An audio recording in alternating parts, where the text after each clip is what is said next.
The wind howled like a wounded animal across the endless white, carrying ice crystals sharp as broken glass that cut through wool and flesh alike. Catherine pressed her back against the splintered door of the abandoned cabin, her breath coming in short gasps that froze before they left her lips.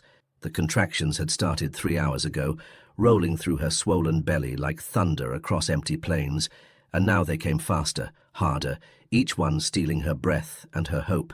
The blizzard had caught her on the trail between settlements, her horse spooked by lightning, and thrown her into a ravine where she'd crawled bleeding and desperate to this forgotten shelter. The roof leaked snow through broken shingles, the floor bore stains of old blood and older sorrows, and the single window showed nothing but white death spinning in circles. She was 23 years old, 8 months heavy with child, and more alone than any creature should ever be. Her fingers found the worn leather pouch around her neck, feeling the 3 silver coins inside, all that remained of her marriage portion after her husband died in the mine collapse. The baby kicked hard against her ribs, as if sensing the cold creeping through the walls, and Catherine whispered prayers to a God who seemed to have forgotten this corner of the world entirely. "Not yet," she breathed, her voice barely audible above the storm's rage. "Not here, little one. Not like this." But the baby had other plans. Pain ripped through her middle like a blade, doubling her over until she could taste copper on her tongue. The contractions were coming every few minutes now, each one stronger than the last, and Catherine knew with the certainty of approaching dawn that she would either deliver this child here in this frozen wasteland or die trying. She gathered what little strength remained in her arms and crawled toward the fireplace, hoping to find something, anything that might burn. Her fingers found old newspapers, brittle as autumn leaves, and a few pieces of kindling that felt like ice. The matches in her coat pocket were damp, but she struck them anyway, one after another, until finally a small flame caught and began to spread. The light danced across the cabin walls, revealing the ghost of better days. A rocking chair missing one arm, a table scarred by knives and time, mason jars filled with nothing but dust and spider webs. Catherine fed the fire with whatever she could reach, tearing pages from a Bible left behind by some other desperate soul, and watched the flames grow just enough to push back the darkness. Another contraction seized her, this one so fierce it stole her vision and left her gasping on the floor. When it passed, she could feel wetness between her legs, warm against the cold, and knew her water had broken. The baby was coming whether she was ready or not, whether she had help or not, whether she lived through it or not. She pulled herself up against the wall and began to remove her lower garments with shaking hands. The fabric stuck to her skin with sweat and blood, and she had to bite her lip to keep from crying out as another wave of pain crashed over her. Outside, the wind screamed louder, as if the storm itself was angry at her stubborn refusal to die quietly. "Come on, then," she whispered to the child within her. "Come on and fight with me." The hours that followed blurred together in a haze of pain and determination. Catherine had witnessed births before, had helped her mother deliver her youngest brother, but this was different. This was alone, isolated, with nothing but her own will standing between her child and the grave. She used her husband's hunting knife to cut strips from her petticoat, fashioned a rough bed from her coat and what remained of her skirts, and settled in to wage war against death itself. The contractions came harder now, each one lifting her off the ground, and she could feel the baby moving lower, pressing against her spine with increasing urgency. She had no laudanum, no doctor, no midwife with gentle hands and reassuring words. She had only the fire she kept feeding with whatever would burn, the knife she kept close for cutting the cord, and a determination born of pure maternal instinct. "Almost there," she told herself, as another contraction peaked. "Almost there, little one." But the baby seemed stuck, caught somehow, and Catherine's strength was fading fast. She could feel herself weakening with each push, her body trembling not just from cold, but from exhaustion and blood loss. The fire was dying too, the kindling nearly gone, and she began to wonder if this was how it would end. Mother and child frozen together in this forgotten place, not to be found until spring revealed their bones. That's when she heard it. At first, she thought it was just the wind changing direction, a different note in the storm's endless song. But there it was again, a sound like breaking branches, like something large moving through the snow. Catherine's heart raced as she realized what it might be. Wolves, drawn by the scent of blood and birthing, come to wait for easy prey. She gripped the knife tighter and listened, every muscle in her body tensed, despite the exhaustion. The sounds came closer, definitely footsteps now, heavy and deliberate, crunching through the snow outside the cabin. A shadow passed by the window, too tall to be a wolf, too purposeful to be a lost animal. "Anyone in there?" The voice was deep, rough as bark, carried on the wind like a prayer answered. Catherine tried to respond, but another contraction seized her at that moment, forcing a cry from her lips that echoed through the cabin like a gunshot. The footsteps quickened, and then the door burst open, bringing with it a swirl of snow and a figure that seemed carved from the storm itself. The man was enormous, wrapped in furs and leather, his beard frosted white with ice, and his eyes the color of storm clouds. He took in the scene with one quick glance: the young woman on the floor, the blood, the dying fire, the circumstances written in the very air of the cabin. "Jesus Christ," he muttered, then seemed to remember himself. "Begging your pardon, miss, I'm Magnus Eriksson. I heard—" He paused as another contraction seized Catherine, and she could see something shift in his weathered features. "How long have you been laboring?" "Hours," Catherine managed between gritted teeth. "The baby's coming now." Magnus moved with surprising grace for such a large man, shedding his heavy coat and rolling up his sleeves. "I've delivered calves and foals," he said, settling beside her with the matter-of-fact manner of someone accustomed to emergencies. "A baby can't be too different." Under other circumstances, Catherine might have laughed at the comparison. Now she just nodded gratefully as Magnus took charge of the situation. He built up the fire with wood from his own pack, set water to boiling in a pot he produced from somewhere, and positioned himself to help with the delivery. "On the next contraction, I want you to push as hard as you can," he instructed, his voice calm and steady. "Don't hold back. The little one needs to see daylight." Catherine nodded, gathering what remained of her strength. When the next wave hit, she bore down with everything she had, feeling the baby move lower, then lower still. Magnus's hands were gentle but sure, guiding the child into the world with the same care he might show a wounded animal. "Head's coming," he reported. "One more big push should do it." Catherine pushed again, and suddenly the pressure was gone, replaced by a sensation of emptiness and overwhelming relief. Magnus was moving quickly now, cradling something small and still in his massive hands. "Come on, little fighter," he murmured, and Catherine heard him clear the baby's mouth and nose. For a moment that stretched like eternity, there was only silence. Then, cutting through the storm's roar like a blade through silk, came the sound of a baby's first cry. Catherine sobbed with relief as Magnus placed the child on her chest, a girl, perfect and furious and very much alive. The baby's cries filled the cabin, announcing her arrival to the world with impressive volume for someone so small. "She's got strong lungs," Magnus observed, but his voice was softer now, touched with something like wonder. He used Catherine's knife to cut the cord, then wrapped the baby in his own warm shirt. "What will you call her?"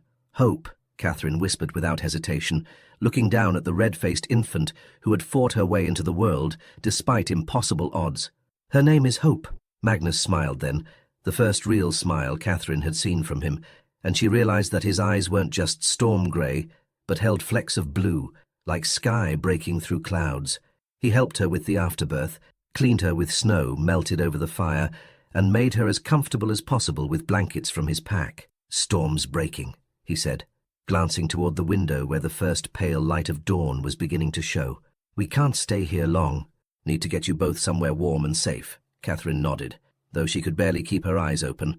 The combination of exhaustion, blood loss, and relief had left her feeling like she was floating somewhere outside her own body. Magnus seemed to understand, settling himself by the fire with his rifle across his knees. "Sleep," he said quietly. "I'll keep watch." When Catherine woke, the storm had indeed passed, leaving behind a world transformed by snow and silence. Hope was sleeping peacefully in her arms, and Magnus was packing his few belongings with efficient movements. "Where will you go?" he asked as she stirred. Catherine considered the question. She had no family left, no home to return to, no husband to provide for her and the child. The silver coins in her pouch might buy them shelter for a few days, but then what? "I don't know," she admitted. "I was traveling to Carson City hoping to find work, but with the baby—" Magnus was quiet for a long moment, staring out at the snow-covered landscape. When he spoke, his voice was carefully neutral. "I've got a cabin about 10 miles north of here. Good cabin, solid roof, stone fireplace. Been living alone there for, well, longer than I care to count." He paused, then looked directly at her. "Could use help with cooking, mending, keeping house. Winter's got another 3 months in it, and traveling with a newborn." He shrugged. "Seems practical." Catherine studied his face, looking for ulterior motives and finding none. Magnus Eriksson was clearly a man who said what he meant, and meant what he said. The offer was practical, as he'd said, born of necessity rather than romance.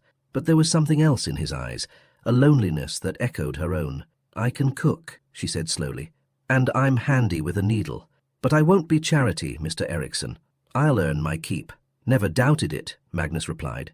"A woman who can birth a baby alone in a blizzard isn't the type to take handouts." He fashioned a sling from one of his fur wraps to carry Hope, then helped Catherine to her feet. She was weak, but steady, determined to walk out of this cabin on her own 2 feet. Together, they stepped into the brilliant morning light, the snow crunching beneath their boots as they began the journey to whatever came next. Magnus's cabin proved to be everything he'd promised, solid, warm and comfortable, in the way that only a home built by someone's own hands could be. The main room held a massive stone fireplace, a kitchen area with a cast-iron stove, and furniture that looked hand-carved from local timber. A ladder led to a loft space that Magnus immediately designated as Catherine and Hope's room. "I'll sleep down here by the fire," he said, as if it were the most natural arrangement in the world. The first weeks passed in a blur of feeding schedules, diaper changes, and the 1,000 small tasks that come with caring for a newborn. Catherine threw herself into the domestic work with fierce determination, cooking meals that made Magnus's eyes widen with surprise and pleasure, mending his clothes with stitches so fine they were nearly invisible, and organizing his bachelor quarters with the efficiency of a general planning a campaign. Magnus, for his part, proved to be surprisingly helpful with Hope. His huge hands were gentle when he held her, and he seemed to have an intuitive understanding of what she needed. He carved her a beautiful cradle from pine wood, fashioned toys from scraps of fur and leather, and would walk the floor with her during her fussy periods, singing old Norwegian lullabies in a surprisingly melodious voice. "You're good with her," Catherine observed one evening, as Magnus rocked Hope to sleep. "Had younger brothers and sisters back in Minnesota," he replied quietly, "before I came west. What brought you out here?" Magnus was quiet for so long that Catherine thought he wouldn't answer. When he finally spoke, his voice was heavy with old grief. "Lost my wife and son to scarlet fever. Couldn't stand to stay in that house, seeing their faces in every corner. Came out here to trap and hunt, figured I'd stay until the hurt stopped." He looked down at Hope, sleeping peaceful in his arms. "Been 15 years now. Hurt never stopped, but it got quieter." Catherine felt her heart clench with sympathy. "I'm sorry. Life's got teeth," Magnus said simply, "but it's got sweetness too when you least expect it." As winter deepened, their daily routines became as natural as breathing. Magnus would check his trap lines and hunt for fresh meat, while Catherine managed the household and cared for Hope. In the evenings they would sit by the fire, Catherine mending or knitting while Magnus carved wood or cleaned his weapons. They talked about small things mostly, the weather, the animals they'd seen, memories of their childhoods. But beneath the casual conversation was a growing comfort with each other's presence. Hope thrived in the warm cabin, growing plump and cheerful under their combined care. She was an easy baby, quick to smile and slow to fuss, and Catherine often caught Magnus making faces at her, just to hear her gurgle with laughter. "She's got your eyes," he told Catherine one evening, as they watched Hope play with a rattle he'd made from deer bones and dried beans. "But your stubborn streak," Catherine replied, smiling as Hope determinedly tried to fit the entire rattle in her mouth. It was during one of the worst storms of the season that Catherine realized how much her feelings had changed. Magnus had been gone longer than usual checking his far traps, and when the blizzard hit, she found herself pacing the cabin, jumping at every sound, imagining him lost in the white or injured and unable to make it home. When he finally pushed through the door, snow-covered and exhausted, Catherine surprised them both by rushing to help him out of his frozen coat, her hands shaking with relief. "Thought you might be worried," he said quietly, studying her face. "I was," Catherine admitted, "more than I expected." Something shifted between them in that moment, an acknowledgement of feelings that had been growing all winter. Magnus reached out and touched her cheek with fingers that were warm despite the cold. "Catherine," he said, and her name sounded different in his voice, softer somehow. "I know," she whispered. "I feel it too." They didn't speak of it again for several days, but the awareness hummed between them like a plucked string. Magnus was more careful about touching her as they worked together, and Catherine found herself watching him when she thought he wasn't looking, noting the way he moved, the sound of his laugh, the gentle way he handled Hope. Spring came early that year, melting the snow faster than usual, and turning the streams into rushing torrents. Catherine had been with Magnus for 5 months now, and Hope was sitting up on her own, babbling constantly and charming everyone who saw her. It was time to make decisions about the future. "Carson City's still waiting," Magnus said one morning as they watched Hope play on a blanket in the sunshine. "Jobs there for a woman with your skills." Catherine nodded, though her heart felt heavy at the thought. "I know, I've been thinking about it." "Have you now?" She looked at him then, this man who had saved her life and welcomed her into his home, who had held her daughter while she slept and carved toys for her to play with, who had somehow become essential to her happiness without her quite realizing when it happened. "What would you think," she said carefully, "if I told you I'd rather stay here?" Magnus was quiet for a long moment, his expression unreadable. "I'd think," he said finally, "that I'd have to ask you to marry me, because I can't have you living in my house unmarried once folks start talking." Catherine laughed, surprised by the joy that bubbled up in her chest. "Is that a proposal, Magnus Eriksson?" "If you'll have me," he said seriously. "I know I'm not much to look at, and I'm set in my ways, and I don't have much to offer except this cabin and whatever I can trap or hunt. But I love you, Catherine, and I love that little girl, like she was my own. If you'll have me, I'll spend the rest of my life making sure you never regret it." Catherine looked down at Hope, who was chewing contentedly on a wooden spoon, then back at Magnus, whose storm-grey eyes held all the certainty and tenderness she'd ever dreamed of finding. "Yes," she said simply. "Yes, I'll have you." They were married 3 weeks later by a traveling preacher who happened through the area, with Hope serving as the world's youngest witness to their vows. The ceremony was simple, just the 3 of them standing in the spring sunshine with wildflowers blooming around the cabin, but Catherine had never felt more beautiful or more certain of anything in her life. The years that followed were full of the ordinary magic that comes from building a life with someone who truly knows you. Magnus expanded the cabin to include a proper bedroom and a nursery for the children they hoped to have. Catherine started a garden and learned to preserve food for the winter months. Hope grew into a bright, curious child who could track animals almost as well as her adopted father and had inherited her mother's skill with a needle. They had 2 more children over the next 5 years, a boy they named Thomas and another girl called Anna. Magnus doted on all 3 children equally, teaching them to read and write, to hunt and fish, to respect the land and the animals that shared it with them. He never once referred to Hope as anything but his daughter, and she never thought of him as anything but her father. The family's reputation spread throughout the territory. Magnus's furs and meat were prized for their quality, while Catherine's needlework became legendary among the women of nearby settlements.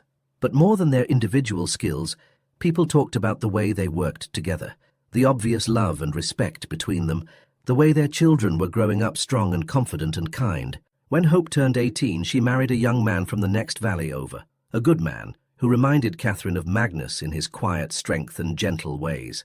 Thomas became a schoolteacher, using the education his parents had insisted upon to help other children learn. Anna followed in her mother's footsteps, becoming known throughout the territory for her beautiful quilts and warm hospitality. On their 20th wedding anniversary, Magnus and Catherine sat on the porch of their expanded cabin, watching their grandchildren play in the yard where Hope had once crawled as a baby.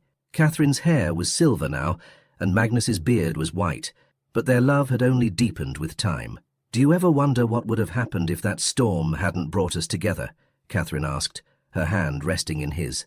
Magnus considered the question seriously, as he considered all questions. "I think," he said finally, "that storms come when they're needed.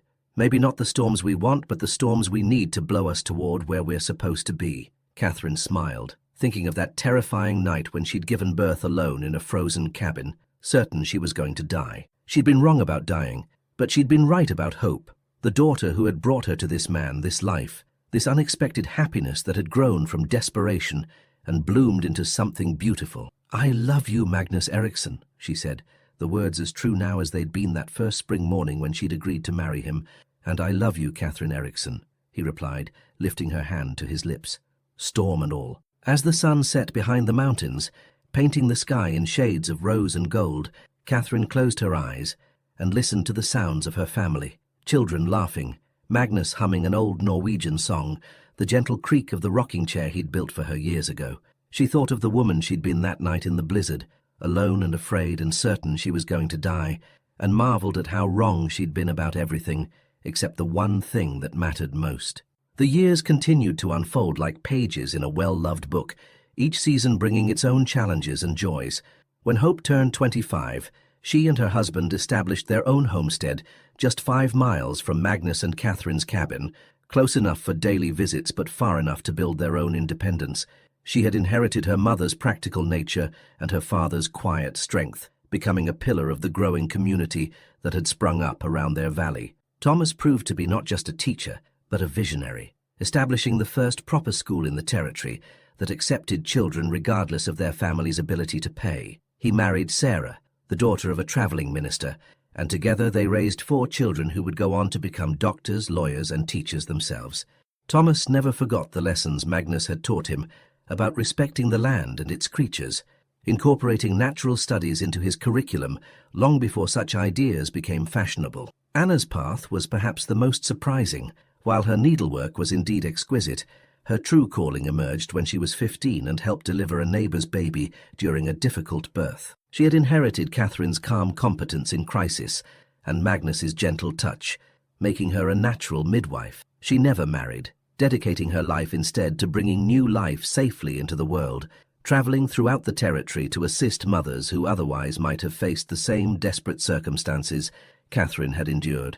The cabin itself became something of a landmark, a symbol of what was possible when people faced hardship with courage and love. Travelers would sometimes detour miles out of their way just to meet the legendary couple who had built such a remarkable family from such unlikely beginnings.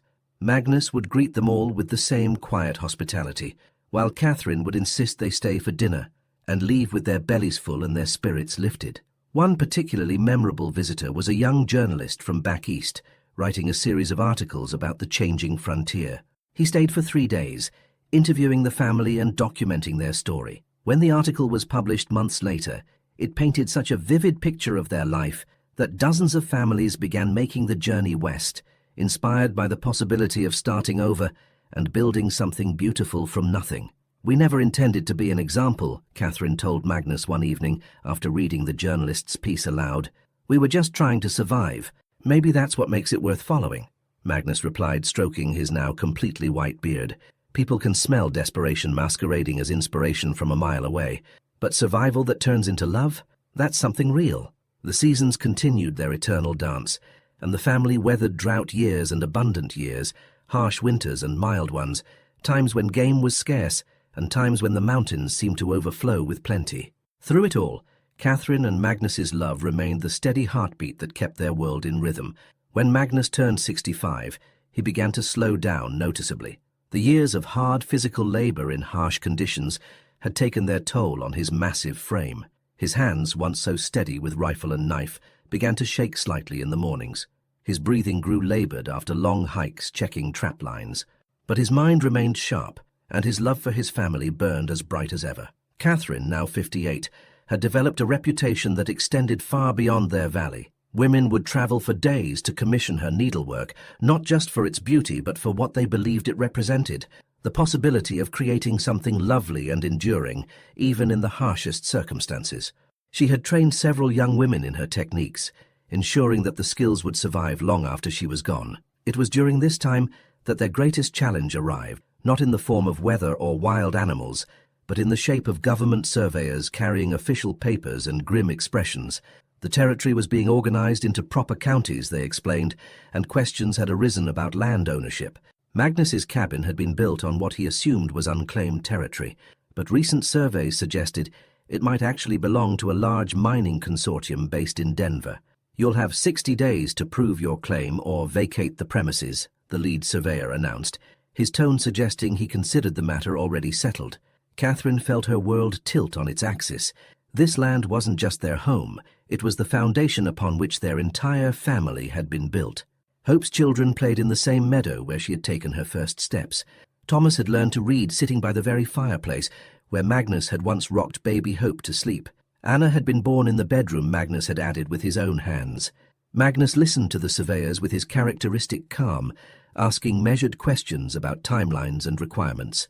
When they left, he sat heavily in his chair by the fire, looking every one of his 65 years. "We'll fight it," Catherine said immediately. "This is our home. We've been here for 25 years. Fighting costs money we don't have," Magnus replied quietly. "And even if we win, what's to stop the next group of surveyors from coming through with different papers?" But Catherine had not survived childbirth in a blizzard and built a life from nothing to be defeated by men with clipboards and legal documents. The next morning she hitched up their wagon and drove to every homestead within 50 miles, telling their story and asking for support. She visited Thomas at his school, Hope at her farm, and Anna wherever her midwife duties had taken her. The response was overwhelming. Every family the Eriksons had helped over the years, and there were many, rallied to their cause. Thomas organized a letter-writing campaign to territorial officials. Hope's husband, who had connections in the banking world, began investigating the mining consortium's actual legal standing. Anna used her network of grateful mothers to spread word of the injustice throughout the territory. But it was Magnus himself who provided the solution, in typical Magnus fashion. While Catherine was fighting the legal battle, he had been quietly conducting his own investigation. One evening he returned home with a satisfied expression and a leather folder tucked under his arm. "What's that?" Catherine asked. "Proof," Magnus said simply. He opened the folder to reveal a collection of documents, receipts, letters, and official forms dating back nearly 30 years. "Turns out I did file a proper claim when I first built this cabin. Filed it in the territorial office in Helena, paid the fees, did everything according to law. Just forgot about it over the years." Catherine stared at the papers, hardly daring to believe what she was seeing. "You had legal claim all along." "Apparently so. Old Jed Morrison at the territorial office remembered me, said I was one of the first to file properly in this area. Even found the original surveyor's marks I helped him set." Magnus smiled, that same gentle smile that had won Catherine's heart all those years ago. "Seems those Denver fellows were counting on us not having proper documentation." So when the mining consortium's lawyers arrived the following week, expecting to find a defeated family preparing to vacate, they instead found Magnus seated at his kitchen table with a complete set of legal documents, several territorial officials, and a crowd of neighbors who had come to witness the proceedings. The lawyers left empty-handed and slightly confused, mumbling about appeals and further investigation. But everyone knew the fight was over. The Erikson land was safe, protected not just by law but by the community that had grown up around it. The victory celebration lasted 3 days and became the stuff of local legend. Hope and her family moved back into the main cabin temporarily, so extended family and friends could camp nearby. Anna suspended her midwife rounds to help cook for the crowd. Thomas closed his school for a week and brought all his students to witness what he called a practical lesson in justice and community. As the celebration wound down and life returned to normal, Catherine and Magnus found themselves sitting on their porch once again, watching the familiar rhythms of their daily life resume. But something had changed. The threat to their home had reminded them both how precious and fragile their happiness truly was. "We should write it down," Catherine said suddenly. "Our story, Hope's birth, how we met, how we built all this. Someone should remember." Magnus nodded slowly. "Anna's got the best hand for writing, and Thomas knows how to organize stories properly." They began that very week, gathering their children and grandchildren for evening sessions, where Catherine and Magnus would share their memories, while Anna recorded them in her careful script. Thomas helped organize the stories chronologically, and Hope contributed her own memories of growing up in the cabin. The process took 2 years to complete, but when it was finished, they had created something remarkable, not just a family history, but a testament to the possibility of love growing from the most unlikely circumstances. They had copies made for each of their children and grandchildren, and Anna donated one to Thomas's school library. As Magnus entered his 70th year, his health began to decline more noticeably. The morning shakes became constant tremors, and he could no longer make the long treks to check his far trap lines. But his mind remained clear, and he adapted to his limitations with the same practical acceptance he had shown every other challenge in his life. He began spending more time carving, creating an intricate series of wooden toys and furniture for his grandchildren and great-grandchildren. His hands, despite their tremors, still held their old skill when it came to working with wood. Each piece was a small masterwork, carved with the patience and love of a man who understood that his time for creating was drawing short. Catherine, now 68, had developed arthritis in her fingers that made fine needlework painful, but she adapted as well, turning to quilting and teaching, passing on her skills to a new generation of women who would carry them forward. Her quilts from this period were considered her finest work, bold, colorful compositions that seemed to capture the very essence of the mountain wilderness she had called home for so many years. Their daily routines adjusted to accommodate their changing bodies, but the essential rhythm of their life together remained unchanged. They still sat by the fire each evening, still talked about small things and large ones, still found comfort and joy in each other's presence. It was on a crisp October morning, with the aspens turning gold and the air sharp with the promise of winter, that Magnus didn't wake up. Catherine found him peaceful in their bed, his weathered face relaxed, and his hands folded over his chest, as if he had simply decided it was time to rest. The funeral drew people from hundreds of miles away, homesteaders and townspeople, teachers and trappers, young mothers whose babies Anna had delivered, and old-timers who remembered when the valley had been empty wilderness. They came not just to mourn Magnus, but to celebrate a life that had touched so many others in quiet, meaningful ways. Catherine spoke at the service, her voice steady despite her grief. She talked about the man who had saved her life, and then spent 30 years proving every day that love was a choice, a commitment, a daily decision to put someone else's happiness alongside your own. Magnus always said that storms come when they're needed, she told the gathered crowd, that the storms that seem bent on destroying us are sometimes the ones that blow us toward where we're supposed to be. He was my storm and my shelter, my challenge and my comfort. He taught me that the strongest love isn't the one that comes easy, but the one that grows slowly day by day, choice by choice, until it becomes the very foundation of who you are. Catherine lived another 8 years after Magnus's death, spending them surrounded by her children, grandchildren and great-grandchildren. She never remarried, never even considered it. The love she had shared with Magnus felt complete, finished, like a story that had reached its proper ending. She spent her final years working on a special project, a massive quilt that told their entire story in fabric and thread. Each square depicted a moment from their life together.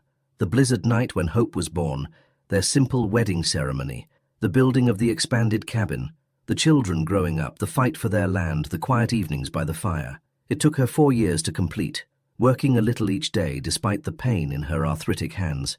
When Catherine died peacefully in her sleep at the age of 76, they found her in her rocking chair by the fire, the completed story quilt spread across her lap. Her last act had been to add one final square, a simple image of 2 figures walking hand in hand into a golden sunset, with the words "Until we meet again" embroidered in her careful script. Hope inherited the cabin and the land, along with the responsibility of maintaining the family legacy. She and her husband moved into the main house, while their children built smaller cabins nearby.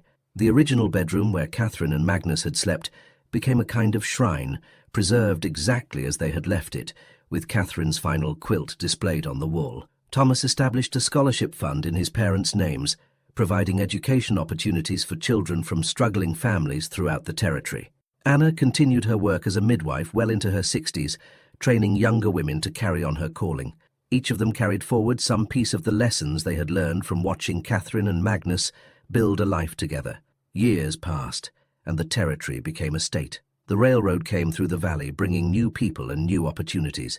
The simple cabin that had once stood alone in the wilderness became the center of a thriving community. But through all the changes, the story of Catherine and Magnus endured, passed down through generations as proof that love could bloom in the most unlikely places and under the most difficult circumstances.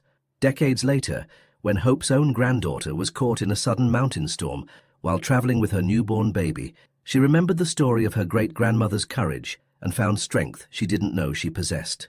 When a young widow with small children appeared in the valley, with nothing but the clothes on her back, the community that had grown up around Catherine and Magnus's legacy welcomed her with open arms, giving her the same chance at a new beginning that had once been offered to a desperate young woman named Catherine. The cabin still stands today, weathered but solid, a testament to the man who built it and the woman who made it a home. Visitors still come to hear the story, to see the quilt that tells their tale, to stand in the place where hope was born on the coldest night of winter and grew into something beautiful enough to last forever. And on quiet evenings, when the wind blows just right through the mountain passes, locals swear they can still hear the echo of Magnus's old Norwegian lullabies and the gentle creak of Catherine's rocking chair, as if love that's strong never really ends but simply changes form, becoming part of the very air and earth and sky of the place where it first learned to grow. Hope had been the right name for Catherine's daughter, and hope had been the right choice for her life. Sometimes the storms that seem determined to destroy us are actually the ones that carry us home, not to the places we came from, but to the places we were always meant to be, in the arms of people we were always meant to love, building lives we never could have imagined when we first stepped into the wind and snow and trusted that somewhere ahead warmth was waiting.